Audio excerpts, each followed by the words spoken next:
नशा की आदत क्यों लगती है और क्यों नशा मनुष्य को गुलाम बना देता है? देखो, ऐसा होता है कि जब आदमी कुछ करना चाहता है और उसको कर नहीं पाता है, जो उसके अंदर है करने की प्रतिभा मानो या कला मान लो, जो उसके अंदर है करने की इच्छा है, जो उसके अंदर बन रही है, उस चीज को ना करने की जो बेबसी होती है ना, उसको कंट्रोल करने के लिए वो शिफ्ट होता है, नशा का सहारा लेता है। यही कारण है जो आदमी नशे के पीछे ज्यादा भागता है। नशा का मतलब क्या होता है कि आपका मन बेचैन है और उस बेचैन मन को शांत करता है वो। तो आप किस अवस्था में रहना चाहते हो? शांत अवस्था में। ओवर थिंकिंग वाले सबसे ज़्यादा नशा करते हैं। जिसके अंदर ओवर थिंकिंग होती है, 24 घंटा कुछ ना कुछ दिमाग में चलता रहता है, तो वो लोग ज़्यादा नशा करते हैं। नशा का मतलब ही ये होता है कि जो ओवर थिंकिंग होना, या जो काम करने की इच्छा हो, जो काम मैं करना चाहता हूँ उस काम ना कर पा रहा हूँ, मैं बहुत प्रयास कर रहा हूँ, कर नहीं पा रहा हूँ, तो उस टाइम जो बेवशी होती है, जो नाकामयाबी महसूस होती है, उसको कंट्रोल करने के लिए व्यक्ति नशा की तरफ शिफ्ट होता है। और भी ऑप्शन है, आप उसे मेडिटेशन कर सकते हैं, आप भजन कर सकते हैं, आप इस्कॉन जाइए, प्रॉब्लम सॉल्व हो जाएगा। आपको नशा पे शिफ्ट नहीं होना पड़ेगा। जो अवस्था नशा के बाद होता है वही अवस्था मेडिटेशन में भी होता है। लेकिन नशा आपको गलत काम भी करवा देती है, इसलिए नशा बुरा है, क्योंकि उसमें व्यक्ति होश में नहीं रहता है। पहली चीज तो एक उसका माइंड ब्लैंक हो गया, वो अब ओवर थिंकिंग उसकी रुक गई। अब ओवर थिंकिंग रुकने के बाद वो, पर जब जो नशे में है तो नशे में तो उपद्रव मचाएगा ना। रोकना था ओवर थिंकिंग, हमारा मन को शांत करना था, लेकिन शांत होने के बाद अब नशा अपना काम कर रहा है कि उसको बहका रहा है।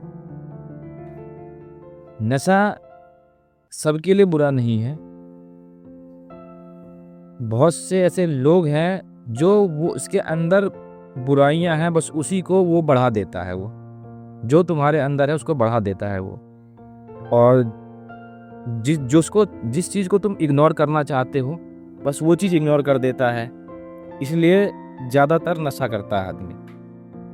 कुल मिला के कहूँ तो कि नशा करने का व्यक्ति का एक ही कारण है कि ओवर थिंकिंग है। वो ओवर थिंकिंग क्यों है? क्योंकि वो अपने पसंद का काम नहीं कर पा रहा है। या दूसरी चीज़ ये भी हो सकता है कि जबरदस्ती की चाहत, लोगों के बीच में सम्मान बढ़ाने की चाहत और समाज को देख के बढ़ने की चाहत, या किसी को पीछे करने की चाहत, ईगो भी होता है ओवर थिंकिंग की वजह। लेकिन ज़्यादातर व्यक्ति जो नशा करता है ना, वो इसी कारण से करता है कि वो अपने अंदर की प्रतिभा को बाहर निखार नहीं पाता है, जिस कारण से वो नशा की तरह शिफ्ट होता है या उस पर हावी हो जाता है वो। अब किसी न किसी तरीके से तो उसको रोकना है, ओवर थिंकिंग को, बेचैन मन को। तो नशा का कारण यही होता है कि जो ओवर थिंकिंग रोकता है और बेचैन मन को शांत करता है। जो तुम नहीं कर पा रहे हो, बस उसको करने की चाह जो होती है वो पूरी ना हो पाए, तो उसकी जगह पे कुछ कुछ भरने के लिए आदमी उसे नशा में कन्वर्ट कर देता है। उसकी जगह मेडिटेशन हो सकता है और कीर्तन हो सकता है। मेडिटेशन तो पहले कोई नहीं कर पाएगा। शुरू में नशा वाला हो या ओवर थिंकर हो, मेडिटेशन कर ही नहीं पाएगा वो।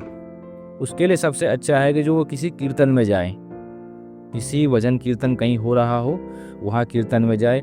और मैं सलाह दूंगा कि आप ज़्यादातर कोशिश करेंगे जो आप इस्कॉन जाएं। वहाँ आपको किसी गुरु से मंत्र नहीं लेने की ज़रूरत है, ना किसी से बात करने की ज़रूरत है। आप सिर्फ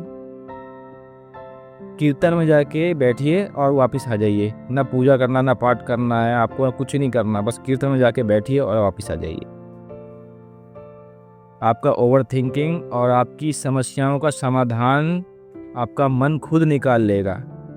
मैं नहीं कह रहा हूँ कि जो वहाँ पे जाने के बाद होगा ये सब चीज़ें, नहीं, आपका मन खुद सारा समाधान निकाल देगा, क्योंकि वो जब शांत हो जाएगा, ठंडा हो जाएगा, ओवर थिंकिंग कम हो जाएगा, तो अपने आप ही वो समाधान सारा निकाल लेगा वो। तो नशे की तरफ शिफ्ट होने का यही 1-2 कारण है, कोई बड़ा कारण नहीं है जो आदमी ये हो गया वो हो गया। एक मेरे जान पहचान में भी एक लड़का था जो से घर में कुछ प्रॉब्लम थी और वो नशे की तरफ शिफ्ट हो गया और बहुत ज़्यादा वो नशा करता है। यही है कि जो उसको ओवर थिंकिंग, वो सोचता रहता है क्या होगा, कैसे हो जाएगा, ये हो जाएगा, वो हो जाएगा, बस इस वजह से वो नशा करता है। बाकी पहले कभी नशा नहीं करता था, वो बहुत नॉर्मल आदमी था। तो ओवर थिंकिंग एक मूल कारण है नशा का। और दूसरी चीज़, अपनी इच्छाओं के मुताबिक काम ना करना, वो एक नशा का कारण हो जाता है। तो मिलते हैं नए विचार के साथ नए वीडियो में।